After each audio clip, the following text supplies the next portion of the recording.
wabarakatuh. Alhamdulillah, salatu wassalamu ala Rasulillah wa ala alihi wa sahbihi wa man wala.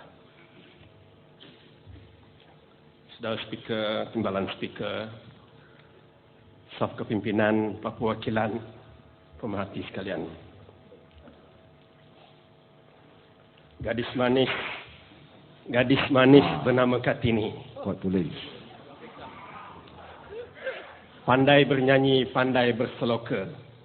Sofi Wahab berdiri di sini membahas pidato Presiden dari Melaka. Dia puji diri dia sendirilah.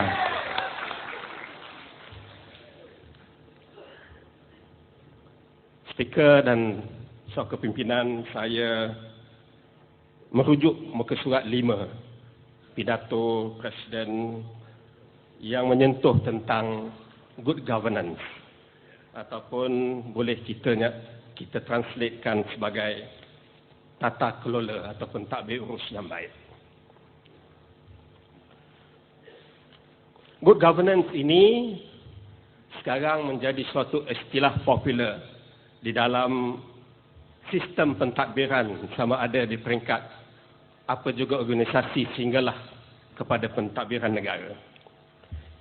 Pada tahun 1989, Bank Dunia telah mempopularkan istilah good governance ini dan seterusnya menjadi ikutan kepada semua organisasi-organisasi yang ada di dalam dunia ini. Tuan-tuan dan puan-puan, speaker, Tuan Presiden selalu menyatakan ataupun di dalam ceramah-ceramah beliau menyatakan bahawa negara umat Islam seringkali berada di tangga yang terbawah sekali dalam indeks tata kelola dunia ataupun indeks good governance dunia. Dan negara-negara umat Islam menjadi negara yang paling hebat ataupun tertinggi dalam indeks persepsi rasuah di dalam dunia ini. Sudah terbalik, tuan-tuan. Ini menjadi fenomena yang berlaku di dalam dunia hari ini yang sesiapa pun tidak dapat untuk menafikannya.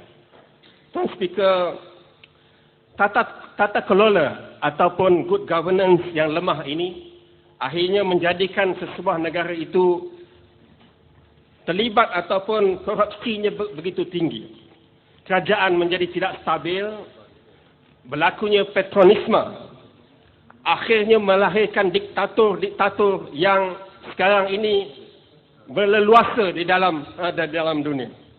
Melahirkan elitisme dan juga di penghujung kepada kelemahan good governance ini akhirnya akan melahirkan sebuah negara yang kita namakan failed state. Tuan-tuan, negara kita sekarang ni failed state ke tak failed state, tuan-tuan? Negara kita sekarang ini boleh kita klasifikasikan sebagai negara failed state ataupun negara yang gagal. Tuan-tuan boleh senaraikan apa juga fakta dan data ya untuk membuktikan bahawa negara kita sekarang ini berada ataupun boleh diklasifikasikan sebagai negara failed state. Tuan-tuan, dalam negara kita ini mungkin ada yang tidak sedar bahawa di sana ada IIM, Institute Integrity Malaysia, IIM. Dan di sana juga ada dilahirkan plan yang dinamakan Plan Integriti Nasional ataupun PIN. PIN ini dah menjadi macam ayah PIN, tuan-tuan. Ianya berada di atas awang-awangan. Kerana ianya hanya tinggal PIN di baju, tuan-tuan saja. Plan Integriti Nasional ini tidak dapat melahirkan sebuah negara, tidak dapat melahirkan seorang pimpinan yang berintegriti. Yang ada pada hari ini ialah pimpinan yang ada di dalam akaunnya 2.6 bilion. Pegawai-pegawai yang ada di dalam akaunnya 50 juta, tuan-tuan. Di Melaka, tuan-tuan, pegawai khas ada di dalam akaunnya sehingga puluhan juta. Bayangkan, tuan-tuan, seorang pegawai khas di dalam akaun pribadinya ada puluhan juta. Yang tangkap bukan SPRM Melaka, tetapi SPRM Johor, tuan-tuan. Inilah fenomena yang berlaku di dalam negara kita hari ini. Yang kita sebagai pimpinan ataupun sebagai pimpinan yang ada di atas dan kita yang berada di bawah berasa risau kerana kita sedang menuju kepada the worst failed state in the world, tuan-tuan. Ini yang sedang kita risaukan dan apa yang akan berlaku kepada anak-anak kita di kemudian hari. Tuan-tuan dan puan-puan, saya ingin membacakan firman Allah Ta'ala dalam Al-Quran, allazina makkannahum fil ard aqamus salah wa atawuz zakah wa amaru bil ma'ruf wa nahaw 'anil munkar walillahi 'aqibatul umur. Tuan-tuan, orang-orang yang jika kami teguhkan kedudukan mereka di muka bumi ini, nescaya mereka menegakkan salat, menunaikan zakat, menyuruh yang ma'ruf dan mencegah yang mungkar, dan kepada Allah lah kembali segala urusan. Sepatutnya segala urusan yang ada di atas dunia ini mestilah kita kembalikan kepada Allah. Kalau kita ingat Allah memerhatikan kita, sudah pasti pemimpin, sudah pasti pegawai-pegawai takut untuk melakukan segala kebejatan yang ada di atas dunia pada hari ini. Melaka ingin menggagaskan 12 gagasan good governance yang mesti dijalankan oleh pimpinan ataupun oleh kerajaan yang ada pada hari ini, dan juga semua organisasi yang ada di dalam negara kita, termasuk Parti Amanah Negara, insya-Allah. Tuan-tuan, gagasan yang pertama ialah accountability, kebertanggungjawaan. Tuan-tuan, accountability ini sudah tidak ada lagi di kalangan pimpinan kita. Mereka tidak berani untuk bertanggungjawab oleh kerana mereka takut disaman ataupun didakwa di mahkamah. Bila mereka melakukan kesalahan, mereka diberikan immunity kerana mereka seolah-olah mempunyai immunity atau kekebalan. Yang kena tangkap ialah anak-anak bilis di bawah. Tetapi pimpinan-pimpinan ataupun jurung-jurung besar, kita tidak dengar mereka ditangkap. Yang kena tangkap ialah pegawai yang ada puluhan juta dalam akaun. Pimpinan kita belum tahu lagi berapa juta. Mungkin mereka ada bilion, tetapi mereka tidak ditangkap, tuan-tuan. Yang kedua, tuan-tuan, pilihan raya bersih. Pilihan raya bersih yang menjadi gagasan kepada good governance dalam negara kita ini. Bagaimana untuk kita melahirkan sebuah kerajaan yang bersih jika sekiranya pilihan raya itu sendiri tidak bersih? Tuan-tuan, di Parlimen Bukit Katil, 50,000 pengundi asal di Parlimen Bukit Katil dikeluarkan dan dimasukkan 30,000 pengundi baru di dalam Parlimen Bukit Katil untuk mengalahkan YB Samsul. Parlimen Bukit Katil nampak gayanya tinggal katil saja, tuan-tuan. Ini yang berlaku di seluruh negara. Persempadanan semula dipecah-pecahkan sehingga kadang-kadang ia tak masuk akal. Kita bersama-sama dengan bersih, alhamdulillah, tuan-tuan, bersama-sama dengan bersih, menuntut pilihan raya bersih supaya akhirnya kita dapat melahirkan kerajaan yang bersih. Yang kedua, yang ketiga, tuan-tuan, gagasan good governance yang ketiga ialah citizen expectation are met ataupun kehendak rakyat dicapai. Hari ini apa kehendak rakyat, tuan-tuan? Rakyat tak nak banyak. Rakyat mahu kehidupan yang sejahtera. Rakyat mahu keselamatan. Rakyat mahu rumah. Rakyat mahu barang murah. Rakyat mahu hidup yang tak perlu nak bermewah-mewah, tetapi sekadar boleh hidup dengan sejahtera. Tetapi adakah pada hari ini kita berada dalam kesejahteraan? Dagang semakin mahal. Kehidupan semakin teruk. Bil mungkin selepas ini bil kesihatan kita kena bayar.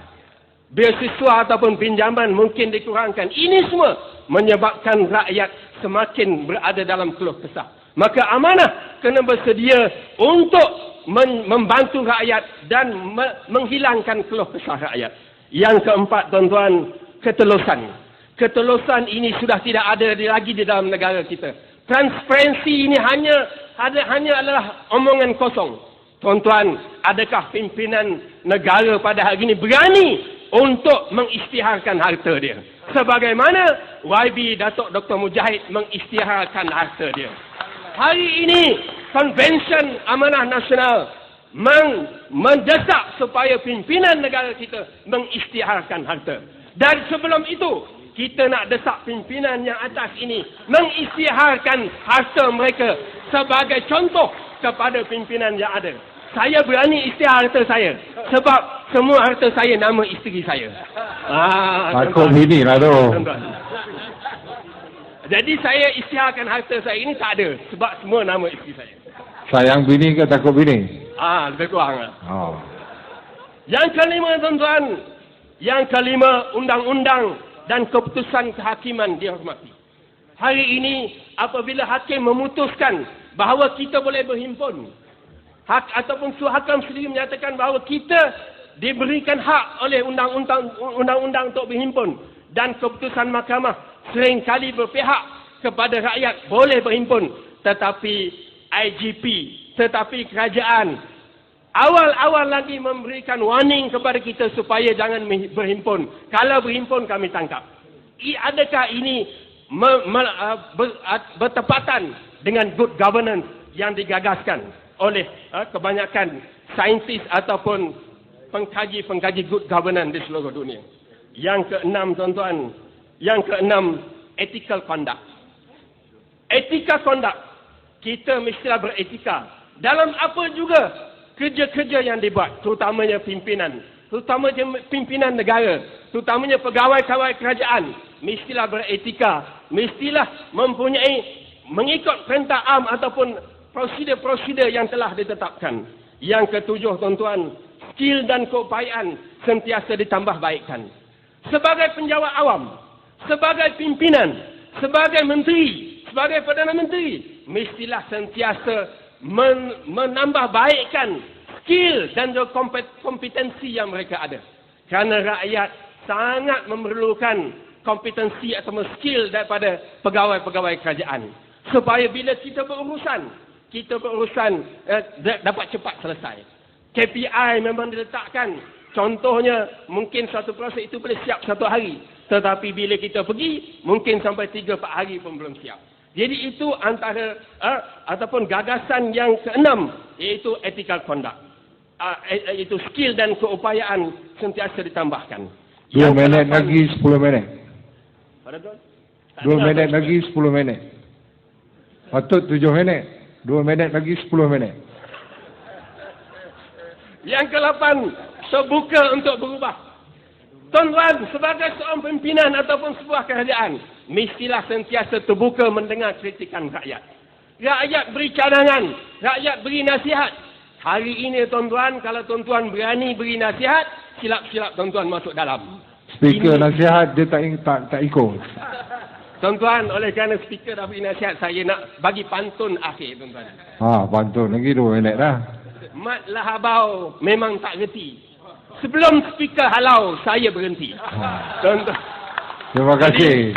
Terima Tahu kasih tak apa. InsyaAllah lain kali kita jumpa lagi. Wallahualam. Assalamualaikum warahmatullahi wabarakatuh.